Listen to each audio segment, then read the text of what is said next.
வணக்கம். உங்கள் தமிழ் சேனல்.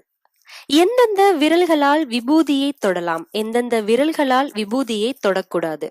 கோவிலுக்கு சென்று இறைவனை வழிபடும் போது அங்கே அர்ச்சகர் நமக்கு விபூதியும் குங்குமமும் கொடுப்பார்.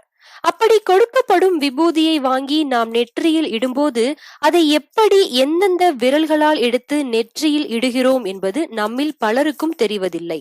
விபூதியை எடுக்க சில விரல்களை பயன்படுத்தும் போது தீமையும், சில விரல்களை பயன்படுத்தும் போது அதீத நன்மைகளும் ஏற்படும். கட்டை விரலால் விபூதியை அணிந்து கொண்டால் தீராத வியாதி வரும். ஆள்காட்டி விரலால் விபூதியை அணிந்து கொண்டால் பொருட்கள் நாசம். நடு விரலால் விபூதியை அணிந்து கொண்டால் நிம்மதியின்மை. மோதிர விரலால் விபூதியை அணிந்து கொண்டால் மகிழ்ச்சியான வாழ்க்கை. சுண்டு விரலால் விபூதியை அணிந்து கொண்டால் கிரகதோஷம் ஏற்படும். மோதிர விரலாலும் கட்டை விரலாலும் சேர்த்து விபூதியை எடுத்து மோதிர விரல்களால் விபூதியை இட்டுக்கொண்டால் உலகமே வசப்படும். எடுக்கும் முயற்சி வெற்றி பெறும்.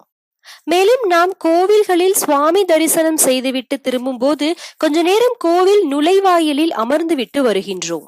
இப்படி சிவன் கோவில்களில் மட்டுமே அமர்ந்து விட்டு வர வேண்டும். ஏன் தெரியுமா? நம்மை பின்தொடர்ந்து சிவனுடைய பூதகணங்கள் நம் வீட்டிற்கு வந்துவிடக் கூடாது. மேலும் சிவன் சொத்து குலநாசம் என்பார்கள். அதனால் சிவன் கோவில் தூசு கூட நம்மேல் ஒட்டக்கூடாது என்பதற்காக கூறப்படுகிறது.